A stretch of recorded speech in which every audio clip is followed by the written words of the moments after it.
How did Gautama Buddha meditate? By Ajaan Dhammadharo.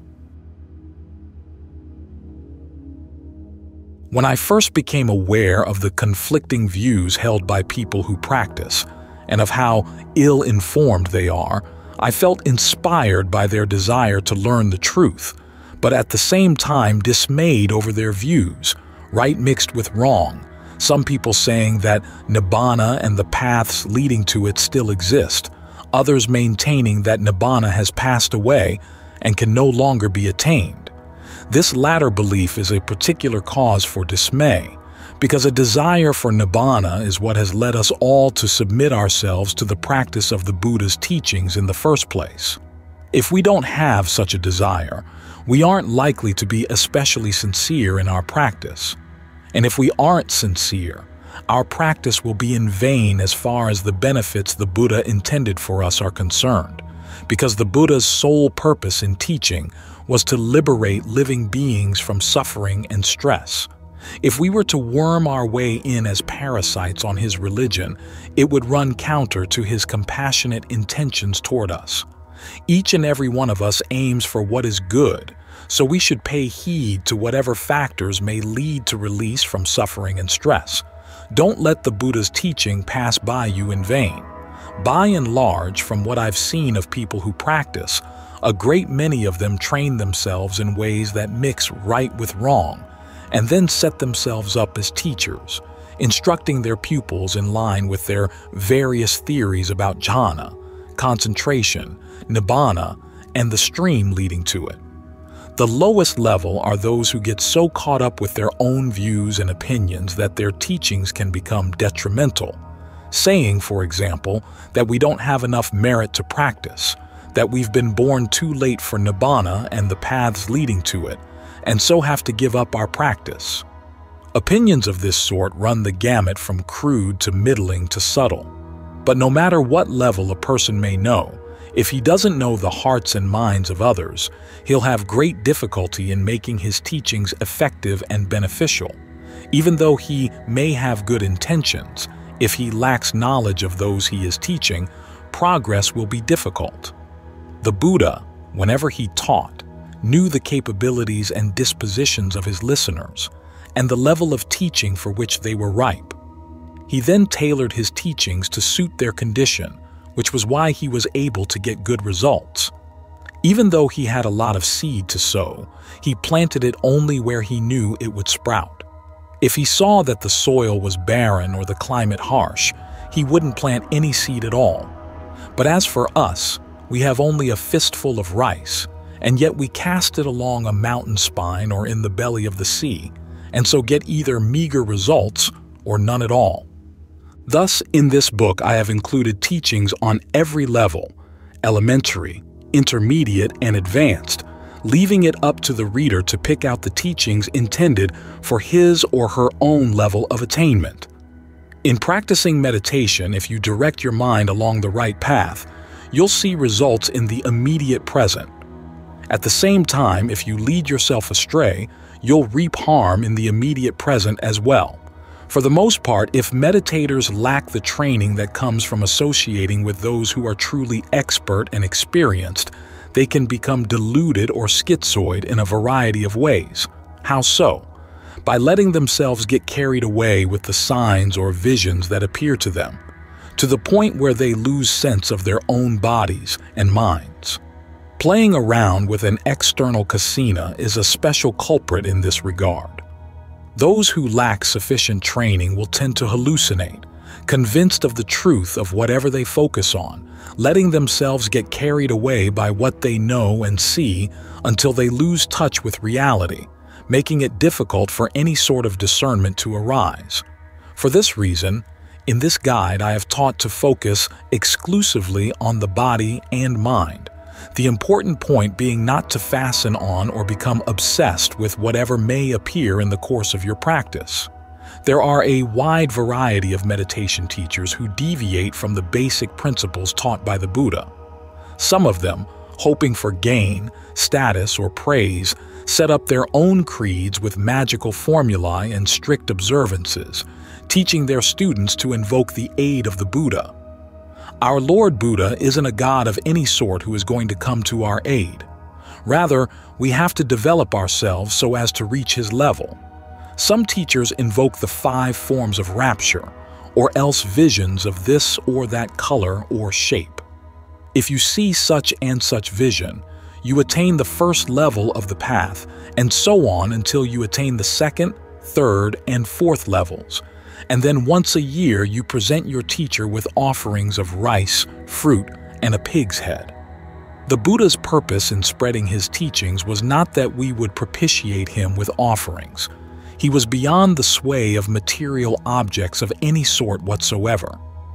Once the pupils of such teachers come to the end of their observances, they run out of levels to attain, and so can assume themselves to be Buddhas, private Buddhas, or noble disciples, and thus they become instant arahants. Their ears prick up, their hair stands on end, and they get excited all out of proportion to any basis in reality. When you study with some teachers, you have to start out with an offering of 5 candles and incense sticks, or maybe 10, plus so many flowers and so much puffed rice on this or that day of the week, at this or that time of day, depending on the teacher's preferences. If you can afford it, there's nothing really wrong with this, but it means that poor people or people with little free time will have trouble getting to learn how to meditate.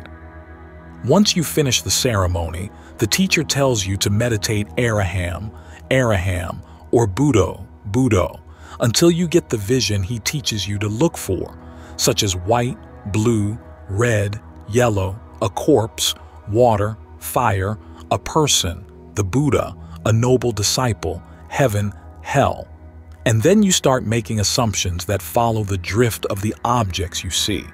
You jump to the conclusion that you've seen something special or have attained Nibbana. Sometimes the mind gathers to the point where you sit still, in a daze, with no sense of self-awareness at all. Or else pleasure arises and you become attached to the pleasure, or stillness arises and you become attached to the stillness, or a vision or a color arises and you become attached to that.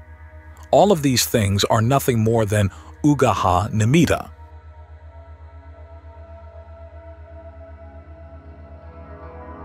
From Craft of the Heart. Perhaps a thought arises and you think that it's insight, and then you really get carried away. You may decide that you're a stream winner, a once returner, or an arahant, and no one in the world can match you. You latch onto your views as correct in every way, giving rise to pride and conceit.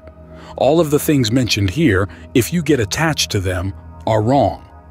When this happens, liberating insight won't have a chance to arise. So you have to keep digging away for decades, and then get fixated on the fact that you've been practicing a full 20 years, and so won't stand for it if anyone comes along and thinks he's better than you. So, out of fear that others will look down on you, you become even more stubborn and proud, and that's as far as your knowledge and ingenuity will get you. When it comes to actual attainment, some people of this sort haven't even brought the triple gem into their hearts. Of course, there are probably many people who know better than this. I don't mean to cast aspersions on those who know. For this reason, I have drawn up this book in line with what I have studied and practiced. If you see that this might be the path you are looking for, give it a good look. My teacher didn't teach like the examples mentioned above. He taught in line with what was readily available, without requiring that you had to offer 5 incense sticks or 10 candles or a pig's head or puffed rice or flowers or whatever. All he asked was that you have conviction in the Buddha and a willingness to practice his teachings. If you wanted to make an offering, some candles and incense as an offering to the triple gem would do. 1 candle if you had 1, 2 if you had 2. If you didn't have any, you could dedicate your life instead. Then he would have you repeat the formula for taking refuge in the triple gem as in the method given in this book. His approach to teaching in this way has always struck me as conducive to the practice. I have been practicing for a number of years now, and what I have observed all along has led me to have a sense of pity, both for myself and for my fellow human beings. If we practice along the right lines, we may very likely attain the benefits we hope for quickly. We'll gain knowledge that will make us marvel at the good that comes from the practice of meditation, or we may even see the paths and fruitions leading to Nibbana in this present life, because Nibbana is always present. It lacks only the people who will uncover it within themselves. Some people don't know how, others know but aren't interested, and have mistaken assumptions about it to boot, thinking, for example, that Nibbana is extinct, doesn't exist, can't be attained, is beyond the powers of people in the present day, saying that since we aren't noble disciples, how could we possibly attain it? This last is especially deluded. If we were already good, already noble disciples, what purpose would we have in going around trying to attain Nibbana? If we don't despise the Buddha's teachings, then we can all practice them. But the truth of the matter is that though we worship the Dhamma, we don't practice the Dhamma, which is the same as despising it. If we feel well enough situated in the present, we may tell ourselves that we can wait to practice the Dhamma in our next lifetime, or at least any time by right now. Or we may take our defilements as an excuse, saying that we'll have to abandon greed, anger, and delusion before we can practice the Buddha's teachings. Or else we take our work as an excuse, saying that we'll have to stop working first. Actually, there's no reason that meditation should get in the way of our work because it's strictly an activity of the heart. There's no need to dismantle our homes or abandon our belongings before practicing it. And if we did throw away our belongings in this way, it would probably end up causing harm. Even though it's true that we love ourselves, yet if we don't work for our own benefit, if we vacillate and hesitate, loading ourselves down with ballast and bricks, we make our days and nights go to waste. So we should develop and perfect the factors that bring about the paths and fruitions leading to Nibbana. If you're interested, then examine the procedures explained in the following sections. Pick out whichever section seems to correspond to your own level and abilities, and take that as your guide. As for myself, I was first attracted to the Buddha's teachings by his statement that to lay claim to physical and mental phenomena as our own is suffering. After considering his teaching that the body is anatta, not self, I began to be struck by a sense of dismay over the nature of the body. I examined it to see in what way it was not self, and, as far as my understanding allowed, the Buddha's teaching began to make very clear sense to me. I considered how the body arises, is sustained, and passes away, and I came to the conclusion that 1. It arises from upadana, clinging through mistaken assumptions, which forms the essence of kama. 2. It is sustained by nourishment provided by our parents, and since our parents have nothing of their own with which to nourish us, they have to search for food, two-footed animals, four-footed animals, animals in the water, and animals on land, either buying this food or else killing it on their own and then feeding it to us. The animals abused in this way are bound to curse and seek revenge against those who kill and eat them, just as we are possessive of our belongings and seek revenge against those who rob us.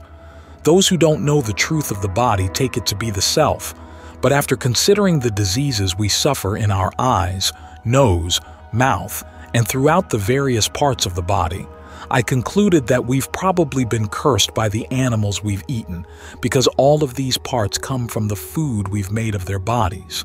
And so our body, cursed in this way, suffers pain with no recourse for begging mercy.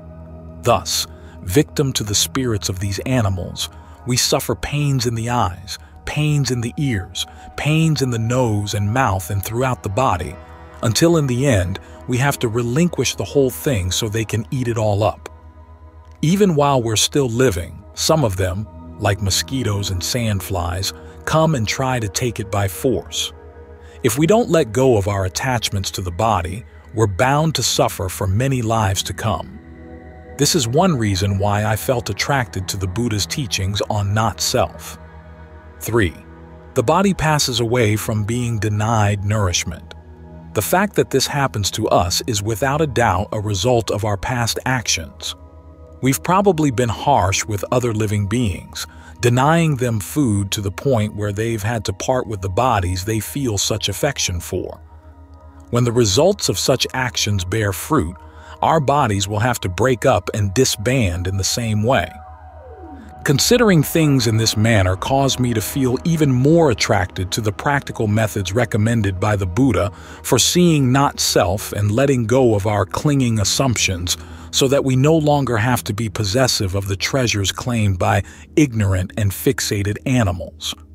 If we persist in holding on to the body as our own, it's the same as cheating others of their belongings, turning them into our own flesh and blood, and then forgetting where these things came from, latching onto them as our very own.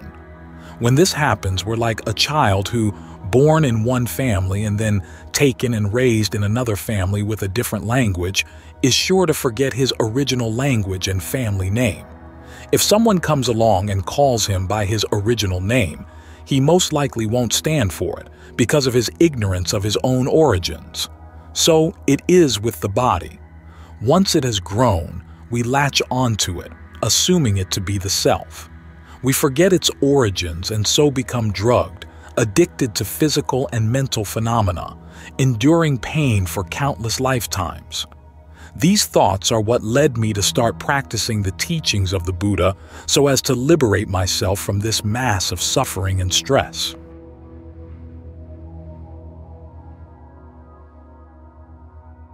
From keeping the breath in mind. There are 7 basic steps. 1. Start out with 3 or 7 long in and out breaths, thinking bud with the in-breath and deco with the out. Keep the meditation syllable as long as the breath. 2. Be clearly aware of each in and out breath. 3. Observe the breath as it goes in and out, noticing whether it's comfortable or uncomfortable, broad or narrow, obstructed or free-flowing, fast or slow, short or long, warm or cool. If the breath doesn't feel comfortable, change it until it does. For instance, if breathing in long and out long is uncomfortable, try breathing in short and out short. As soon as you find that your breathing feels comfortable, let this comfortable breath sensation spread to the different parts of the body. To begin with, inhale the breath sensation at the base of the skull and let it flow all the way down the spine.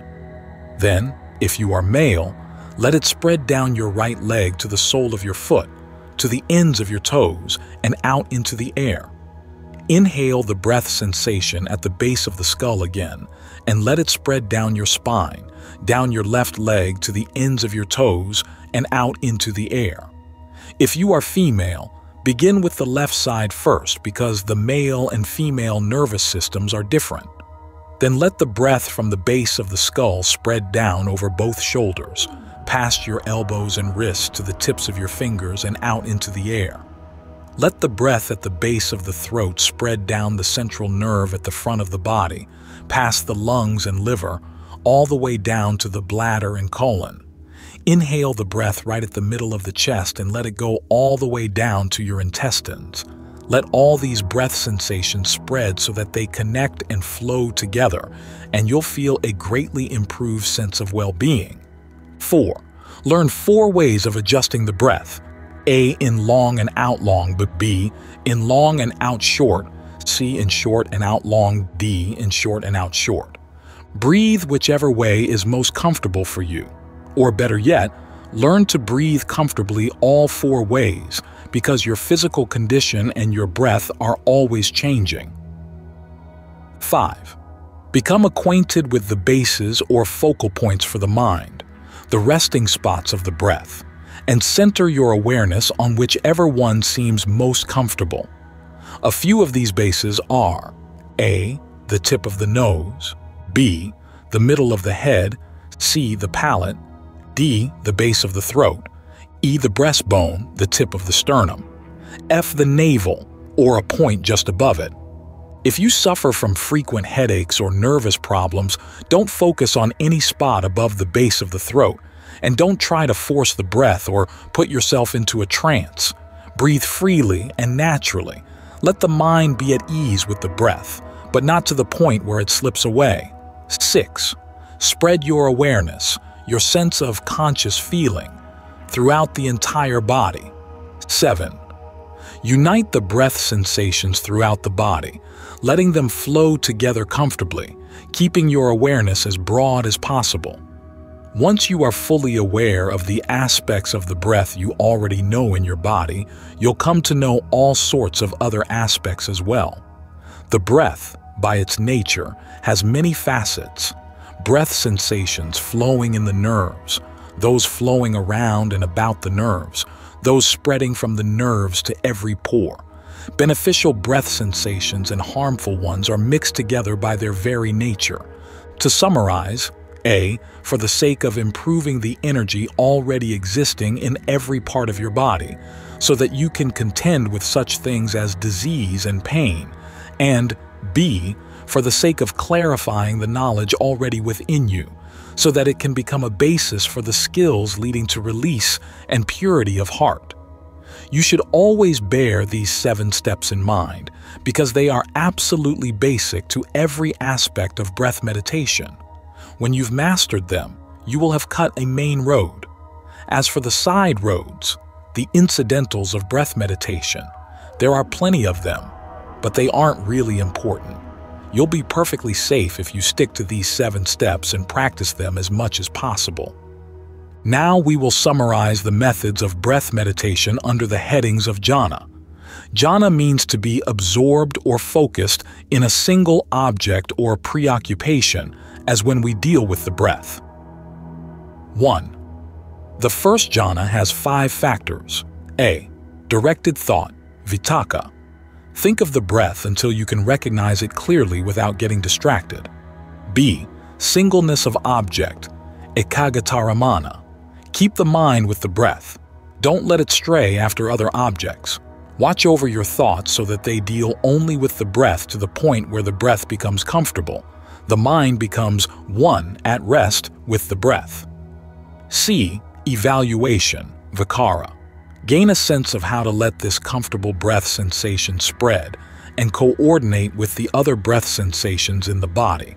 Let these breath sensations spread until they all merge. Once the body has been soothed by the breath, feelings of pain will grow calm. The body will be filled with good breath energy. The mind is focused exclusively on issues connected with the breath. These 3 qualities must be brought together to bear on the same stream of breathing for the first jhana to arise. This stream of breathing can then take you all the way to the 4th jhana.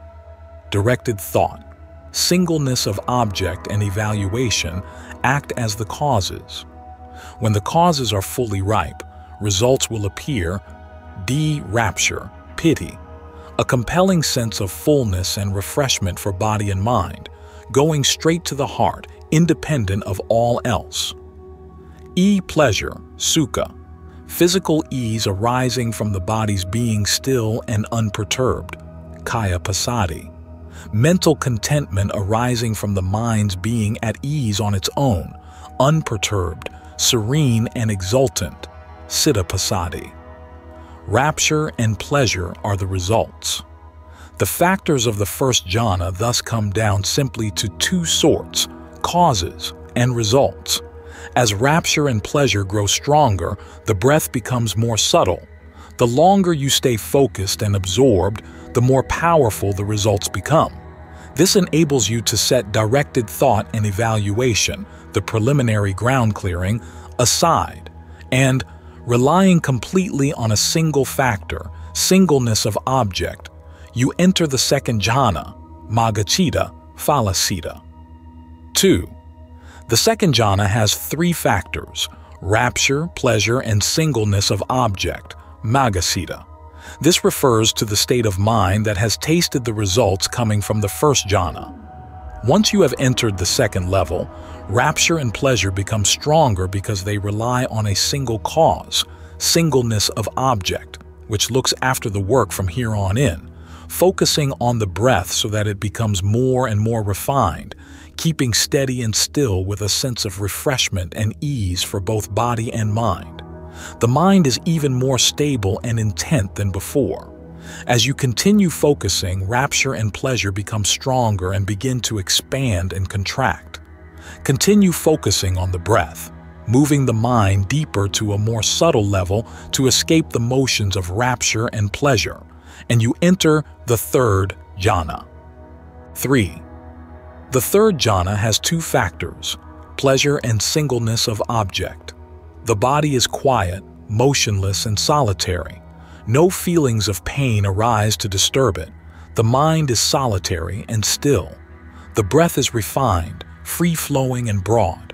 A radiance, white like cotton wool, pervades the entire body, stilling all feelings of physical and mental discomfort.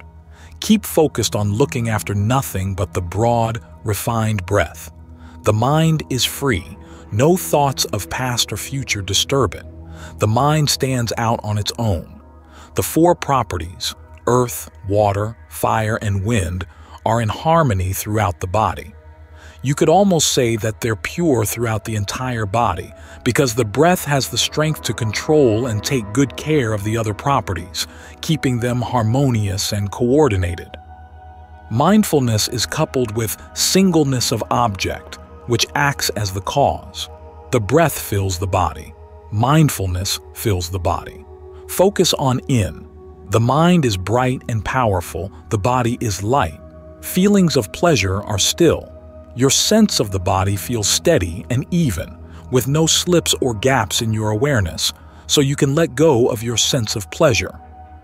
The manifestations of pleasure grow still because the four properties are balanced and free from motion.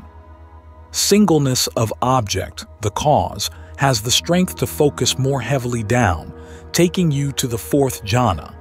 4. The fourth jhana has two factors, equanimity, upekkha, and singleness of object or mindfulness. Equanimity and singleness of object on the fourth jhana are powerfully focused, solid, stable, and sure. The breath element is absolutely quiet, free from ripples and gaps. The mind, neutral and still, lets go of all preoccupations with past and future. The breath, which forms the present, is still, like the ocean or air when they are free from currents or waves. You can know distant sights and sounds because the breath is even and unwavering, and so acts like a movie screen, giving a clear reflection of whatever is projected onto it. Knowledge arises in the mind. You know, but stay neutral and still. The mind is neutral and still. The breath, neutral and still. Past, present, and future are all neutral and still. This is true singleness of object, focused on the unperturbed stillness of the breath. All parts of the breath in the body connect so that you can breathe through every pore. You don't have to breathe through the nostrils because the in and out breath and the other aspects of the breath in the body form a single, unified whole. All aspects of the breath energy are even and full. The four properties all have the same characteristics. The mind is completely still. The focus is strong, the light aglow. This is to know the great frame of reference. The mind is beaming and bright, like the light of the sun, which, unobstructed by clouds or haze, illumines the earth with its rays. The mind sheds light in all directions. The breath is radiant, the mind fully radiant, due to the focusing of mindfulness. The focus is strong, the light aglow. The mind has power and authority. All four of the frames of reference are gathered into one.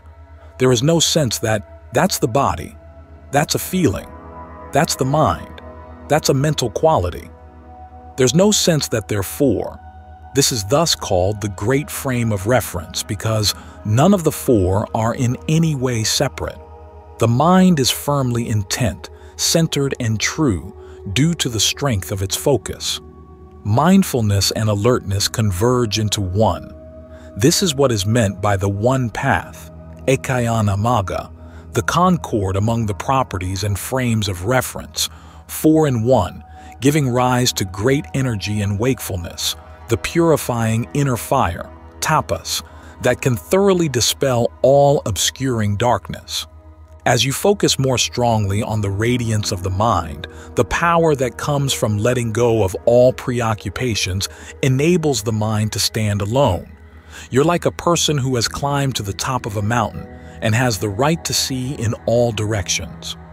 The mind's dwelling, the breath, which supports the mind's freedom, is in a heightened state, so the mind is able to see all things fashioned, sankhara, clearly in terms of the Dhamma, as properties, dhatu, khandhas, and sense media, ayatana.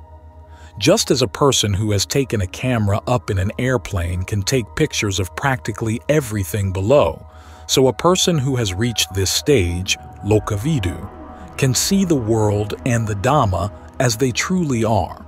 In addition, awareness of another sort in the area of the mind, called liberating insight or the skill of release, also appears. The elements or properties of the body acquire potency, kaya siddhi, the mind, resilient power. When you want knowledge of the world or the Dhamma, focus the mind heavily and forcefully on the breath. As the concentrated power of the mind strikes the pure element, intuitive knowledge will spring up in that element, just as the needle of a record player, as it strikes a record, will give rise to sounds. Once your mindfulness is focused on a pure object, then if you want images, images will appear. If sounds, sounds will arise. Whether near or far, matters of the world or the Dhamma, concerning yourself or others, past, present, or future, whatever you want to know. As you focus down, think of what you want to know and it will appear. This is jnana, intuitive sensitivity capable of knowing past, present, and future, an important level of awareness that you can know only for yourself. The elements are like radio waves going through the air. If your mind and mindfulness are strong and your skills highly developed, you can use those elements to put yourself in touch with the entire world so that knowledge can arise within you. When you have mastered the 4th jhana, it can act as the basis for 8 skills. 1. Vipassana jnana, clear intuitive insight into mental and physical phenomena as they arise, remain, and disband. This is a special sort of insight, coming solely from training the mind. It can occur in 2 ways. A. Knowing without ever having thought of the matter, and B. Knowing from having thought of the matter, but not after a great deal of thought, as in the case of ordinary knowledge. Think for an instant and it immediately becomes clear, just as a piece of cotton wool soaked in gasoline, when you hold a match to it, bursts immediately into flame. The intuition and insight here are that fast, and so differ from ordinary discernment. 2. Manomayidi, the ability to use the mind to influence events. 3. Idividi, the ability to display supernormal powers, for example, creating images in certain instances that certain groups of people will be able to see. 4. Dibbasota, the ability to hear distant sounds. 5. Setoparya jnana, the ability to know the level, good or evil, high or low, of other people's minds. 6. Pabenivasanosati jnana, the ability to remember previous lifetimes. If you attain this skill, you'll no longer have to wonder as to whether death is followed by annihilation or rebirth. 7. Dibbakaku, the ability to see gross and subtle images, both near and far. 8. Asavakaya jnana, the ability to reduce and eliminate the effluence of defilement in the heart. These 8 skills come exclusively from the centering the mind, which is why I have written this condensed guide to concentration and jhana based on the technique of keeping the breath in mind.